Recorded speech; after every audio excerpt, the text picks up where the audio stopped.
नमस्कार दोस्तों, इस समय हम पहुंचे हुए हैं मुख्यालय से लगभग 15-20 किलोमीटर एक गांव देहात में, जो एक पलिया ग्राम पंचायत है। यह राजकीय होम्योपैथिक अस्पताल है जो पूरे भार ब्लॉक के अंतर्गत आता है। तो आज हम आए हैं इसलिए कि इस समय डेंगू का और वायरल फीवर काफी तेज चल रहा है।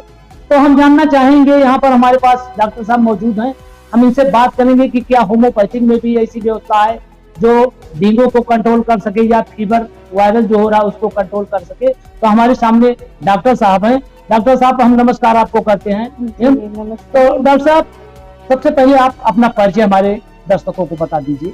मैं डॉक्टर तबस्सुम फारूकी हूँ और यहाँ राजकीय होम्योपैथिक चिकित्सालय पलिया में पोस्टेड हूँ, अभी कार्यरत हूँ। ये डॉक्टर साहब, इस समय वायरल फीवर बहुत तेज हो रहा है और बुखार बहुत तेज हो रहा है, तो इसको कंट्रोल करने के लिए आपके पास होम्योपैथिक में क्या क्या दवाइयाँ उपलब्ध हैं? देखिए, जब भी मौसम ड्रिफ्ट होता है, चेंज होता है, तो एक एक्यूट वायरल स्पाइक जो है वो देखने मिलती है। जैसा कि अभी सबको पता है, जैसा कि आप बोल रहे हैं कि वायरल वगैरह जो है प्रिवेलेंट है, डेंगू फैला हुआ है, तो इसे 2 लेवल पे मैनेज किया जाता है। पहले तो कोशिश ये करते हैं कि ये होने से रुके, माने वो प्रिवेंटिव जो है वो उसको रोकने की कोशिश करते हैं, और दूसरा यदि हो गया है तो उसका मैनेजमेंट होता है। तो प्रिवेंटिव पार्ट्स में बेसिक अलग अलग जगह हम लोग कैंप्स लगा के लोगों को समझाते हैं कि कैसा साफ सफाई बरतें और पानी वगैरह इकट्ठा ना होने दें, जो मॉस्किटोज होते हैं वो ब्रीड ना कर पाएँ। तो इस लेवल पे जो है उनको एजुकेट किया जाता है, और जो प्रिवेंटिव दवाएं रहती हैं वो उनको दी जाती है। डॉक्टर साहब, थोड़ा जरा से हम कट करेंगे आपकी बात। जैसे हम कैसे जानेंगे ये कि हमारे डेंगू हो गया है या वायरल फीवर? देखिए, कोई भी वायरल फीवर रहता है तो वो आपको इन्वेस्टिगेशन के बाद ही पता चलेगा कि ये एग्जैक्टली ये है क्या। वायरल फीवर मैंने वर्ड यूज किया, कोई भी फीवर जो है वो बेसिकली इन्वेस्टिगेशन के बाद ही क्लियर होगा कि वो क्या है। पर जो बेसिक जो गाइडलाइन रहती है, कभी भी बहुत हाई राइज ऑफ टेम्परेचर है, माने जो बुखार है वो बहुत तेज है, 100 के ऊपर है, और बदन में बहुत तेज दर्द है, तो ये सारे जो कैरेक्टरिस्टिक होते हैं, severity of fever and pain, ये सब इंडिकेट करता है कि हो सकता है वो डेंगू हो। तो आप जब जाएंगे जांच कराने, इन्वेस्टिगेट कराने, तो आप जैसे मान लीजिए उसका प्लेट डाउन हो गया, अक्सर करके डेंगू में प्लेट डाउन हो जाते हैं, तो सरकार जो एलोपैथिक होता है उसमें दवा दी है प्लेट बढ़ाने के लिए, तो आपके पास क्या ऐसी दवा होती है आप दे देते हैं, प्लेट बढ़ने काम करती है? देखिए, सबसे पहली चीज होम्योपैथी, जो हमारी पैथी है वो सिम्प्टोमेटोलॉजी पे बेस्ड होती है।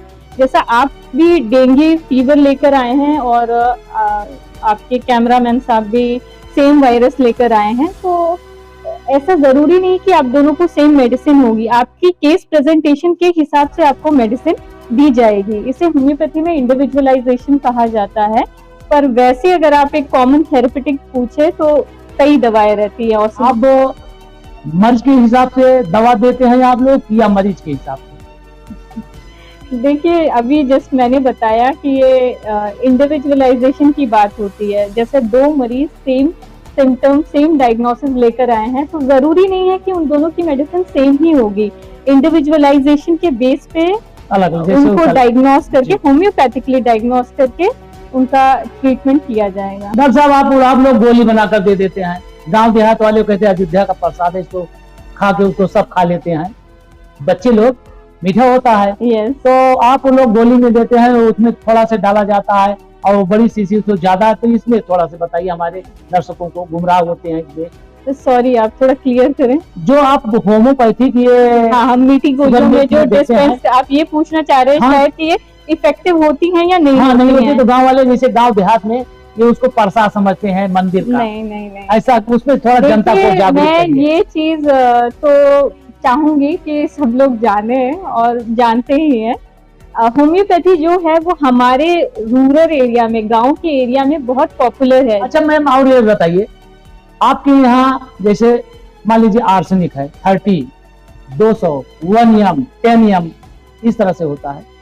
तो जैसे सबसे पहले आप 30 में दे दिए। 30 का मतलब क्या है, पावर है उसका या नंबर है, ये क्या चीज होता है? नहीं, ये पोटेंसीज है अच्छा, जो उसकी- कि आप बता रहे हैं, ये पावर होती है मेडिसिन की। जैसे मतलब एलोपैथिक में 500 200 इस तरह से उनका mg लिखा रहता है, हाँ, लेकिन आपके यहाँ आर्सेनिक, एकोनाइट जो भी है जैसे है। देखिए ये डाइल्यूशंस की बात होती है जी कि ये एक होम्योपैथिक सब्जेक्ट है जो लेमन लैंग्वेज में समझाने में मुझे थोड़ी प्रॉब्लम होगी। आप थोड़ा क्या मैम, जैसे आर्सेनिक है, क्यू है, मान लीजिए रस्टाक है, क्यू है, या 30 है, क्या हम 30 और क्यू को एक साथ मिला सकते हैं? देखिए, कुछ मेडिसिन हमारी होती हैं जो पॉइजनस सब्सटेंस से बनाई जाती हैं, जी। तो यदि आप उसको लो पोटेंसी में देंगे या टिंचर फॉर्म में देंगे तो वो हानिकारक हो सकती है। नहीं, लेकिन वो लोग समझते हैं आप अंग्रेजी बहुत का- कैटेगोरिकली आप एकदम निरस्त नहीं कर चलिए, सकते ठीक है ऐसी मैम, चीजें। धन्यवाद। आप हमारे चैनल पर जनता को जागरूक किए, थोड़ा सा आप हमारे जनता को, दर्शक को सावधान इससे रहने के लिए, थोड़ा से जागरूक होने के लिए आप हमारे दर्शक को बताइए। देखिए, सभी जनता को, मैं आपके व्यूअर्स को ये जी। बोलना चाहूंगी कि हेल्थ से इम्पोर्टेंट कुछ भी नहीं होता है।